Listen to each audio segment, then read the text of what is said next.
Welcome back to Priestess Initiations. I'm Casey, and this is a bonus episode, the final shedding of 2025, Breaking the Matrix. We're in the threshold right now, between winter solstice, the darkest day of the year, and Chinese New Year on January 29th. We're still in the year of the snake, and the snake's final teaching is the shed. And I have something to share with you, something I've been afraid to name, something I'm shedding. This episode is about breaking the matrix, not in the abstract, spiritual bypass way we sometimes throw that phrase around, but in the real, practical, I'm doing something that scares me way. Because here's what I'm learning. Breaking the matrix isn't just seeing the cage. It's walking out, even when there's no path, even when everyone says stay, even when you're the first one through. It's creating a third path at the crossroads, the one that was hidden before and perhaps has never been walked. So winter solstice is the darkest point, the longest night, the moment when Earth herself descends deepest into shadow before the light begins its slow return. This is Persephone's throne room. This is where transformation happens. Not in the light where we can see what's coming, but in the dark where we must trust what we cannot yet perceive. The old ones knew this.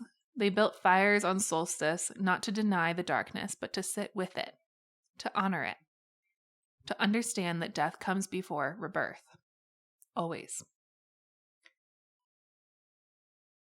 Starlight shimmers on snow, beneath forgotten trees, like pierced ash scattered through a midnight breeze. It's a little poem I wrote. But the snow knows. It falls in the dark. It covers what was. It creates the quiet, the stillness, the blank canvas where something new can emerge. And the snake knows too. Between solstice and the fire horse year, beginning January 29th, we are in the final weeks of shedding. The old skin doesn't fit anymore. It never will again. This is the time, the threshold, the dark of the moon before the new moon rises. So I'm asking you, what are you shedding? What old skin no longer fits? And something that I think is important to mention here is that in this last month or so of shedding, the intention isn't to do more. The space is meant for being, for resting, for letting go, and recuperating your energy before the year of the fire horse starts. So much of what you've shed, so much of your skin is already off. This is just the last little bit on the tail. So let your body rest and trust the shed. Trust what you already know. And so let's talk about the matrix. In spiritual communities, people throw this term around. I usually don't. I usually don't talk about the matrix. In part because of this, because in spiritual communities, a lot of people say, I'm breaking the matrix. That's matrix programming. Escape the matrix. But it usually stays abstract, theoretical, safe. But breaking the matrix isn't just seeing the illusion. It's taking real risk in the real world based on what you now see. So what is the matrix? The matrix fragments us. It splits body, mind, and spirit into separate domains controlled by separate authorities. Body means doctors and the medical system. Mind is for therapists and the mental health system. Spirit is for churches, priests, shamans, and religious institutions. And these systems, they don't talk to each other by design. Here's how this plays out. You go to your doctor with chronic pain. They run tests. Nothing shows up. They tell you it's in your head and send you to a therapist. You go to the therapist. They diagnose anxiety or depression. They refer you to psychiatry for medication. and give you coping strategies. But they only work with your thoughts. You go to church seeking spiritual meaning for your suffering, or you go to a shaman, or you go to a healing circle, and they tell you to pray, to follow the light, to have faith, to trust God or the universe's plan. But they don't address the trauma living in your nervous system or the inflammation in your tissues. So you're split into pieces: body treatment that ignores emotion, mental health treatment that ignores the soma, meaning body, spiritual guidance that bypasses the material, and you never heal fully because you're not whole. But here's what science is finally catching up to, what indigenous healers and mystics have always known. Body, mind, and spirit are not separate. There's an entire field called psychoneuroimmunology that studies this. It maps how your thoughts create chemical cascades, how your emotions impact your immune function, how trauma lives in your fascia, your gut, your nervous system. Your anxiety isn't just in your head. It's in your shallow breathing, your tight shoulders, your racing heart. Your depression isn't separate from the inflammation in your body, the disconnection from meaning, the loss of purpose, of spiritual purpose. And your spiritual crisis is a nervous system crisis, and that is a somatic crisis. When we treat them as separate, we keep people fragmented, partially healed, coming back for more, and that's profitable for pharmaceutical companies, for insurance systems, for institutions that need you dependent. But when a healer understands body and mind and spirit as one unified system, that's power the matrix can't control. When you can work with someone's trauma somatically and psychologically and spiritually, all at once, integrated whole, that's transformation the system can't commodify. That's what they're afraid of. So here's my matrix break. I'm a body psychotherapist. I was trained to see the whole person, to work with soma and psyche together, to understand that healing happens through integration, not fragmentation. And I'm a priestess. I was initiated by goddesses who don't separate body from spirit. Persephone descends in her body. Lilith is exiled for her body. Medusa's rage lives in her body. And I'm at a crossroads.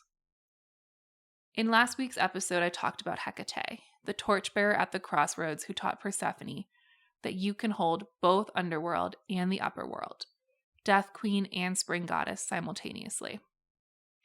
And now I'm standing at my own crossroads, learning what Hecate knows. Wholeness is not choosing one, but holding all. For too long, I've kept these parts of myself split. Two separate businesses, and it does have to stay that way, but two separate identities doesn't. And I haven't kept these parts separate because they're contradictory. They're completely aligned.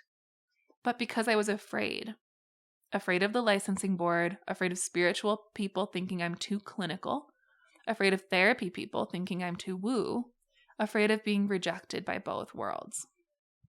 So I hid.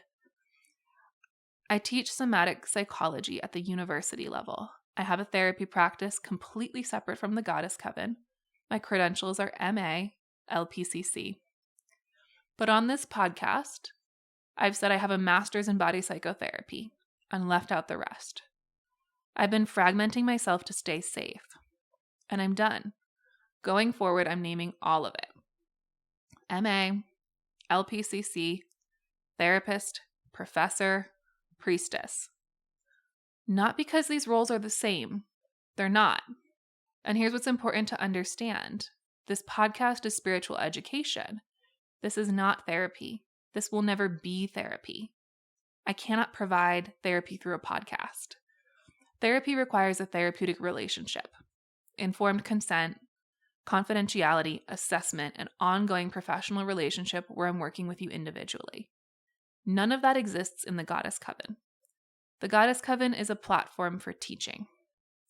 It's about creating community, co-creating a better earth together, and educating people in this work.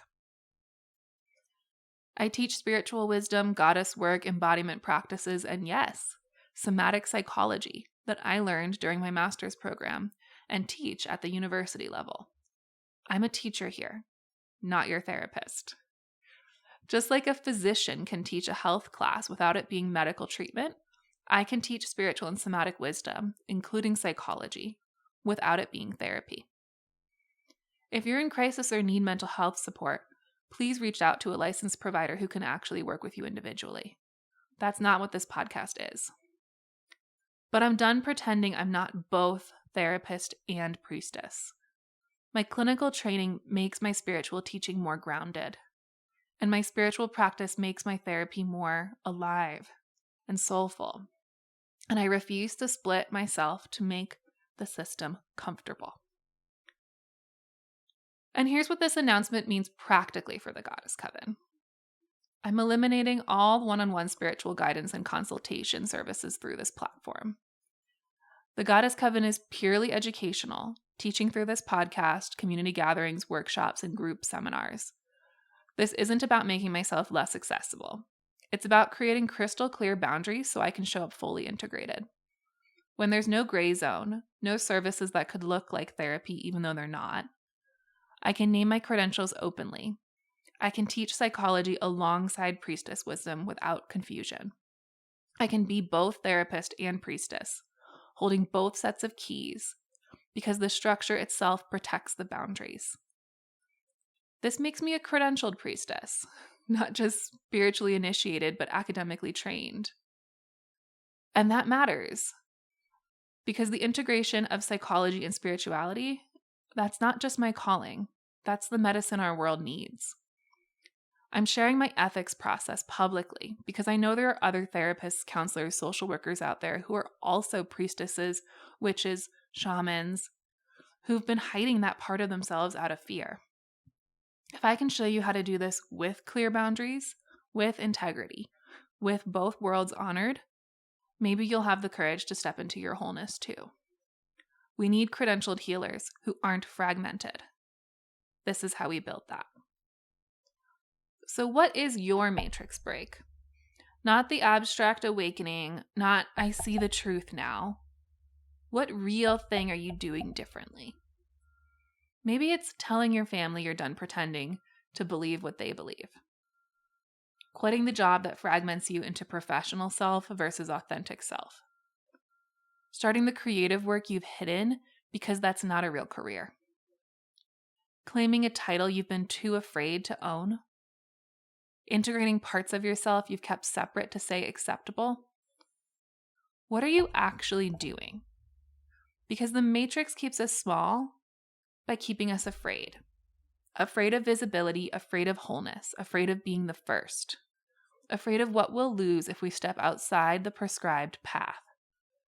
But here's what the snake knows. The shedding happens when you do it anyway. When you stop asking permission. When you stop waiting for someone else to go first. When you trust that the old skin no longer fits, and you walk through the threshold, naked, vulnerable, new. We're in the final weeks of snake year, between the deepest dark of winter solstice and the fire of the new year. And we're in liminal time, threshold time, between worlds time. The snake doesn't theorize about shedding. The snake doesn't wait for the perfect moment or the right conditions or someone to show her how. The snake just does it. Awkwardly, vulnerably, necessary. She finds a rough surface, a rock, a branch, something to catch the edge of the old skin, and she rubs against it over and over until the skin starts to tear. And then she pulls herself through, leaving the old skin behind, translucent and empty, a ghost of what she was. That's the work. Not comfortable, not pretty, not Instagram worthy, just real and necessary, and the only way forward. The darkest point is also the turning point. After solstice, the light returns, slowly, almost imperceptibly, but it returns. And after the snake sheds, a month later, She's vulnerable for a while. Her new skin is soft, sensitive, exposed. She has to move carefully until it hardens. But she's bigger now. She's outgrown what confined her.